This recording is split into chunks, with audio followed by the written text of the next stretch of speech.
नमस्कार साथियों, आप सबका पुनः स्वागत है श्रद्धा वेद पुराण में। तो आज हम लोग डिस्कस करेंगे श्रीमद् भगवद गीता अध्याय 6 श्लोक अर्थ 41। इससे पहले हम लोगों ने अध्याय 1 से 5 तक सभी श्लोक अर्थ सरल हिंदी भाषा में दोनों ही चैनल श्रद्धा एस्ट्रो ज्योतिष, श्रद्धा वेद पुराण में अपलोड कर दिए हैं। आप में से कोई भी व्यक्ति भगवद गीता को सरल हिंदी भाषा में समझना चाहता है, आप प्लेलिस्ट सेक्शन में जाएं, जहां आपको 700 के 700 श्लोक अर्थ अलग अलग प्लेलिस्ट सेक्शन में मिल जाएगा। शुरुआत करते हैं। आज का श्लोक अर्थ भगवान श्री कृष्ण अर्जुन को समझाते हुए बहुत सुंदर बात कहते हैं, और जिसको सुनकर हम सभी माने अभी तक यही लग रहा था कि अर्जुन बार बार कई श्लोक अर्थ में हमने जाना कि प्रश्न कर रहे थे कि व्यक्ति ना यहाँ का रहेगा ना वहां का रहेगा, क्योंकि जो योग की साधना कर रहा है, जो ध्यान योग में प्रवृत्त है, उसने अपने मन से संसार का तो मोह त्याग दिया था और फिर वो भगवत प्राप्ति के लिए चल पड़ा। लेकिन अंतकाल में किसी कारण से अनुशासन नहीं रख पाया, अपने मन को एकाग्र नहीं कर पाया, तो ये डर उत्पन्न हुआ कि ना तो अब संसार का रहेगा ना वो ईश्वर को ही पा पाएगा, तो करेगा क्या। तो भगवान ने अब इसका उत्तर दिया। तो भगवान क्या कहते हैं, जो योग भ्रष्ट पुरुष, योग भ्रष्ट यानी जो योग को समझने लगा था लेकिन अंतकाल में वो इंद्रिय संयम या मन को काबू नहीं कर पाया, तो वो व्यक्ति योग भ्रष्ट पुरुष पुण्यवानों के लोकों को अर्थात स्वर्ग आदि उत्तम लोगों को प्राप्त होकर उनमें बहुत वर्षों तक निवास करके फिर शुद्ध आचरण वाले श्रीमान पुरुषों के घर में जन्म लेता है। बहुत बड़ी बात कि जो व्यक्ति योग में एक बार प्रवृत्त हो जाता है,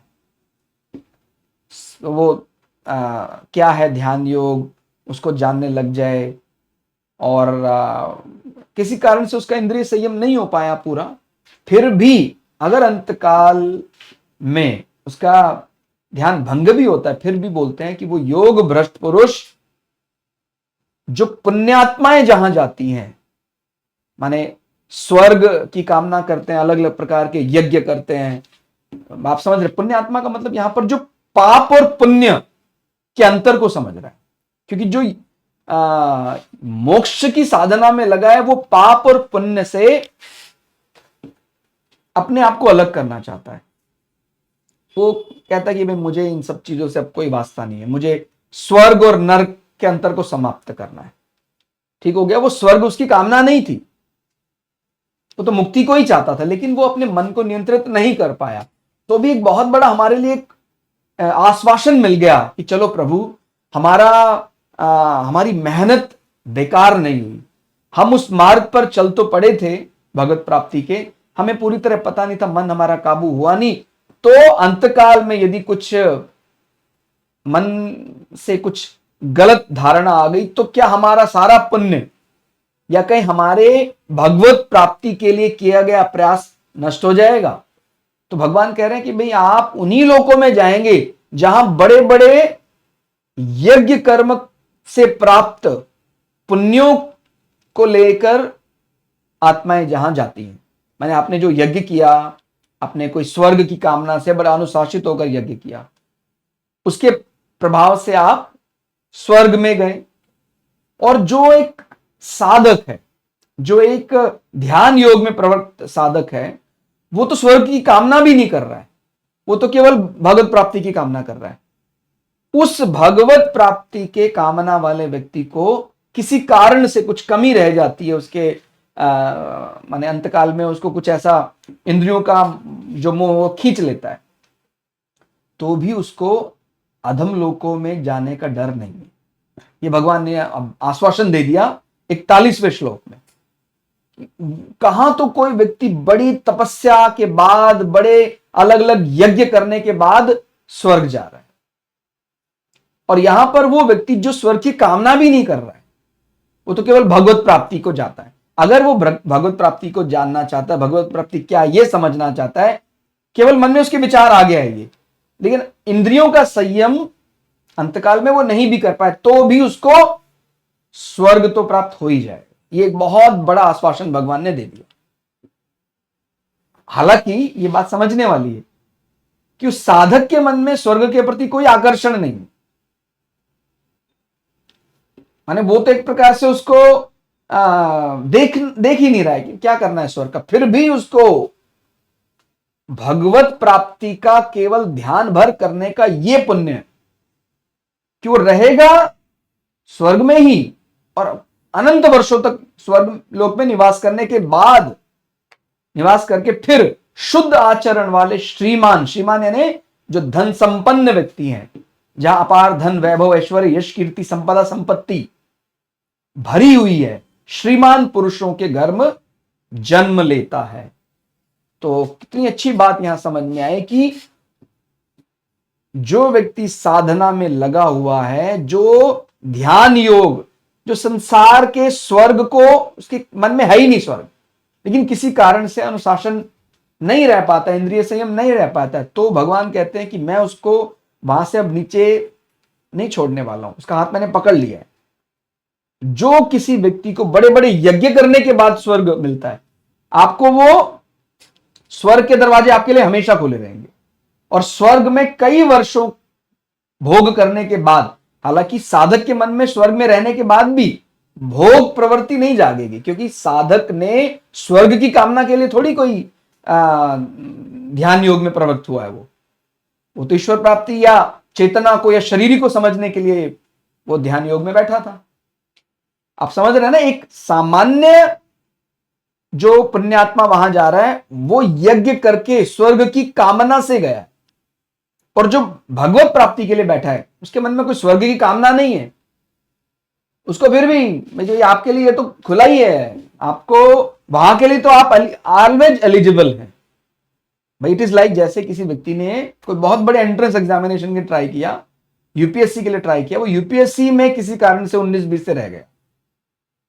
तो कहते हैं आप ठीक है आप रह गए, लेकिन हम आपकी मेहनत को पारितोषिक के रूप में आपको किसी भी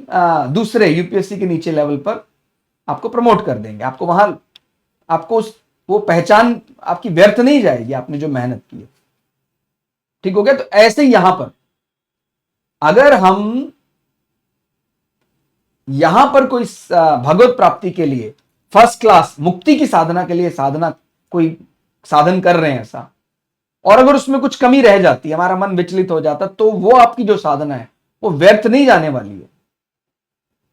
आप स्वर्ग के लिए तो ऑलवेज एलिजिबल रहेंगे ही रहेंगे, और उसके बाद जब मृत्यु लोक में भी आएंगे तो श्रीमान माने लक्ष्मी संपन्न, इसको हम इस प्रकार से समझ सकते हैं कि भाई अब वो व्यक्ति इंद्रिय संयम करके भगवत प्राप्ति के लिए उसने कुछ समय तो बिताया ही है, तो केवल एक दोष के कारण उसको फिर वहां से शुरुआत करना पड़े जहां से उसने शुरू किया था, वो ठीक प्रतीत नहीं होता है। तो कहते हैं उसको फिर अर्थ और कामना पूर्ति की चिंता नहीं करनी पड़ेगी, वो तो अपना बढ़िया किसी बढ़िया श्रीमान के घर उनका जन्म हुआ है, वो केवल अब साधना करे, धर्म का पारण करे, और वो जो बची कुची उनकी जो कमी रह गई थी उसको पूरा करके मुक्ति को प्राप्त हो जाए। कितनी अच्छी बात यहां 41वें श्लोक में हम लोगों को जानने को मिली। इसी का अर्थ साधारण शब्दों में कुछ थोड़ा ओवर ओपन करके बताते, जो किसी कारणवश अंत समय में साधन से विचलित हो जाते हैं, उनको स्वर्ग आदि लोकों की प्राप्ति के लिए ना तो परिश्रम करना पड़ता है, ना उनकी याचना करनी पड़ती कि भाई मुझे दे दो, और ना उनकी प्राप्ति के लिए यज्ञ आदि शुभ कर्म ही करने पड़ते हैं। आप समझ रहे हैं, एक व्यक्ति ने बड़े बड़े यज्ञ करके जो स्वर्ग पाया है, एक ध्यान योग में लगा साधक जो कामना भी नहीं कर रहा था स्वर्ग की, उसको वो सीधा मिल गया, फिर भी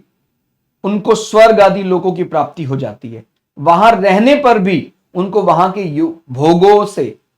अरुचि रहती है, माने वो लिप्त नहीं होते हैं। एक सामान्य व्यक्ति स्वर्ग लोक जब जाता है तो वो लिप्त हो जाता है,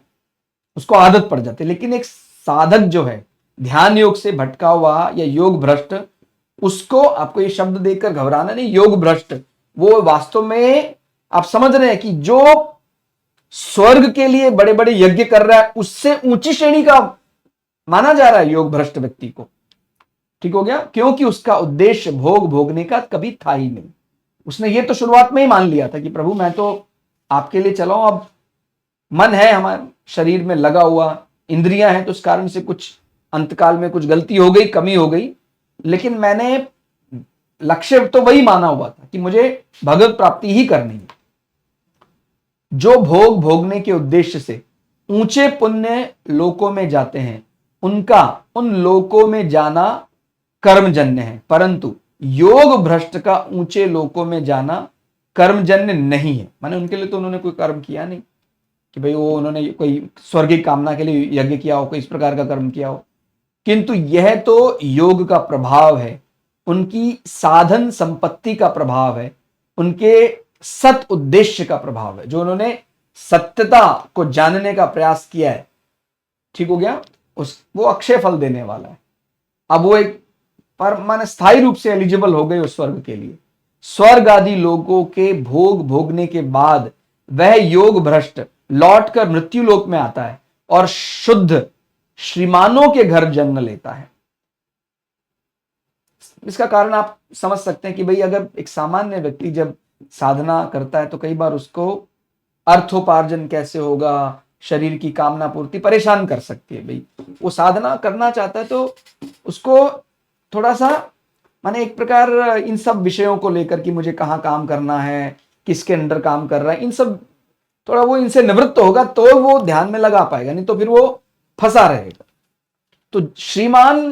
पुरुषों के घर जन्म लेने का एक अर्थ ये भी है कि जो उसके बेसिक नीड्स हैं, जो उसकी मूलभूत आवश्यकता है, वो उसमें फंसेगा नहीं। फिर अब भाई शुरुआत में तो वो सब उसने किया ही उस प्रकार से है, वो अपने आप को उसने वैसा जीवन को सुधारा संवारा, फिर कहीं जाकर वो भगवत प्राप्ति की ओर चला, और वो अंतकाल में किसी दोष से वो उसका मन जो है नियंत्रित नहीं रह पाया। लेकिन भूलना नहीं चाहिए कि उसने भगवत प्राप्ति को अपना लक्ष्य तो बना ही लिया, इसलिए बार बार उसको सब करने की जरूरत नहीं। इसीलिए वो जब दोबारा माने अंतकाल के बाद जब उसका मृत्यु लोक में जन्म होगा तो श्रीमान के घर जन्म होगा, ताकि बार बार उसको फिर कि श्री के लिए मान मर्यादा बनाए रखने के लिए जो बेसिक जो अर्थोपार्जन है वो उसको होता रहे। वो कितने ही बड़े श्रीमान के घर जन्म होगा, उसमें उसको लोभ वृत्ति नहीं जागेगी। ये उस पुण्य का प्रताप है, उस पुण्य का प्रभाव है, और कामना पूर्ति में भी वो आसक्त नहीं होगा। ठीक हो गया, और अंत तो गत्वा वो उसी मार्ग पर चलता चलता माने धर्म का पालन करते करते वो मुक्ति को प्राप्त कर सके, इसीलिए उसको ये मृत्यु लोक में उसको पुनः आना पड़ा। मृत्यु लोक में रहकर कुछ कमियां थी वो उसने पूरी कर ली, और फिर वो मुक्ति मार्ग के लिए जा सकता है यहां से। तो माने अब इसमें ऐसा भी हो सकता है कि किसी कारण से इसको एक जन्म लग गया, 2 जन्म लग गए, लेकिन भगवान ने एक बार जो ये तय कर लेता है कि मुझे भगवत प्राप्ति करनी है, उसके लिए स्वर्ग के दरवाजे स्थायी रूप से खोल दिए। तो ये एक बहुत बड़ी बात है। हालांकि उसके मन में कोई स्वर्ग का लोभ नहीं है, उसको स्वर्ग मिल जाने की खुशी भी नहीं है। वास्तव में तो वो स्वर्ग चाह ही नहीं रहा था, वो तो भगवत प्राप्ति चाह रहा था। अब ऐसा भी समझ सकते हैं वो एक प्रकार से उसके लिए सजा जैसा हो गया, प्रभु मैं तो आप मुक्ति के लिए आया था। लेकिन अगर उसकी सजा भी स्वर्ग जैसी है, आप समझ रहे हैं, माने उसको सजा के रूप में क्या मिला है, स्वर्ग मिला है। कितनी बड़ी बात यहां देखने में आती है। सजा के रूप में उसको श्रीमानों के घर जन्म मिला है कि वो भगवत प्राप्ति के लिए कार्य कर रहा था, अंतकाल में वो योग भ्रष्ट हो गया, तो सजा रूप में उसको क्या मिला है, स्वर्ग। सजा रूप में उसको क्या मिल रहा है, श्रीमानों के घर जन्म। तो आप समझ सकते हैं कि ये केवल सोच भर लेना, हृदय से पुकार लेना कि वास्तविक जो परमात्मा ईश्वर है उसको मैं पा लेना चाहता हूं, मैं जन्म मृत्यु के इस चक्कर से मुक्त होना चाहता हूं, मैं पाप पुण्य को अब अपने जीवन में और नहीं ढोना चाहता हूं कि मैं पुण्य कमा लूं, मैं पाप हो जाएगा, इससे परे जाना चाहता हूं। तो अगर आप यहां से आपकी सोच शुरू हो जाए तो फिर इसका सीधा अर्थ होगा कि आपको चाहे भगवत प्राप्ति किसी कारण से नहीं भी हो पाए एक जन्म में, लेकिन आपकी ये जो इतना बड़ा उद्देश्य आपने पहचान लिया, आपका वास्तविक उद्देश्य, इसका प्रभाव ये होगा कि आप स्वर्ग के लिए तो आपके लिए हमेशा वो पास वैलिड होगा आपके लिए, स्वर्ग के दरवाजे आपके लिए बंद नहीं होंगे। मतलब जिसकी सजा भी सामान्य व्यक्ति के लिए जो बहुत बड़ी कामना है, योग भ्रष्ट व्यक्ति की सजा भी उस कामना से अच्छी है। अब समझ में आ रहा आपको? तो ये है भगवान के बारे विचार करना, या कहीं अपने वास्तविक स्वरूप के बारे विचार करने का लाभ। तो 41वें श्लोक में मतलब उन लोगों को ये पढ़ना चाहिए जो अपने मन से स्वर्ग का या भोग का आनंद निकाल नहीं पा रहे। मतलब आप समझ रहे हैं, वो व्यक्ति कामना करके स्वर्ग जाता है, जब तक पुण्य रहता है वहां रहता है, फिर क्षीण होता है, दोबारा आता है, फिर वही पिटाई होती है, फिर वही कभी नर्क जाता है, फिर स्वर्ग जाता है। और दूसरा व्यक्ति है वो भगवत प्राप्ति के लिए विचार कर रहा है, लेकिन वो थोड़ा उससे गलती हो गई तो फिर उसको स्वर्ग मिल रहा है। तो आप सोचे, उसकी गलती के रूप में अगर उसको स्वर्ग मिला है, तो अगर उसको वास्तव में वो मिल जाता जिसके लिए वो कार्य कर रहा था, तो वो स्वर्ग से कितना बड़ा होता। इसलिए ये, क्योंकि ये मैं केवल सांसारिक शब्दों में बता सकता हूं, मोक्ष क्या है उसको तो मैं महसूस तो नहीं करा सकता हूं। मैं माने कोई भी सांसारिक शब्द उस मोक्ष को आपको महसूस तो नहीं करा सकता। ये इतना ही समझा सकता है कि हाँ, वो स्वर्ग से बहुत बहुत ही बढ़िया विषय है जो मुक्ति है। अब वो क्या है, कि क्या कौन सी अवस्था है, वो कैसा लगेगा आपको मोक्ष को पाने के बाद, वो मैं कैसे महसूस करा सकता हूं, या कोई भी व्यक्ति कैसे महसूस करा सकता है। इतना ही समझ में आ रहा है कि जिस मोक्ष के लिए हम चले थे, उस मार्ग में थोड़ी गलती होने पर सजा रूप में भी स्वर्ग मिल गया, तो सोचो वो कितना कितना बड़ा आनंद है मोक्ष, परमानंद है मोक्ष। तो उन लोगों को जिनके मन से स्वर्ग का लोभ निकल नहीं पा रहा है, क्योंकि वो तो लोभी व्यक्ति तो लोभ की दृष्टि से देखता है किसमें ज्यादा प्रॉफिट है, तो उनको इस अगर माने शुरुआत में कोई बच्चा है, कोई माने उसको ज्यादा विवेक नहीं है, उसको इस प्रकार से ही बात समझ में आ जाए, माने सांसारिक दृष्टि से मेरा लाभ किस में है ज्यादा, कि भगवत प्राप्ति में ज्यादा लाभ है या स्वर्ग के लिए यज्ञ करने में ज्यादा लाभ है। तो अगर उसको माने नापतोल की भाषा में भी समझ में आ जाए कि नहीं, कौन सा पलड़ा भारी है, कहता भाई भगवत प्राप्ति वाला पलड़ा भारी है, चाहे उसको ज्यादा समझ नहीं है अभी भी, तो भी उसका कल्याण हो जाएगा। इसलिए 41वां श्लोक उनको जरूर पढ़ना चाहिए जिनके मन में किसी कारण से स्वर्ग का मोह निकल नहीं पा रहा है। कहता सर आप क्या बात कर रहे हैं, स्वर्ग में इतना बढ़िया, शरीर जैसा है जवान वैसा ही रहेगा, कभी वृद्ध नहीं होता है, शरीर से दुर्गंध नहीं आती है, शरीर में कोई व्याधियां नहीं लगती हैं। मुक्ति में क्या है, क्या मुक्ति आप कर रहे हैं? तो जिस मुक्ति के पनिशमेंट के रूप में हमें स्वर्ग मिल रहा है, सोचे वो मुक्ति कितनी सुंदर होगी।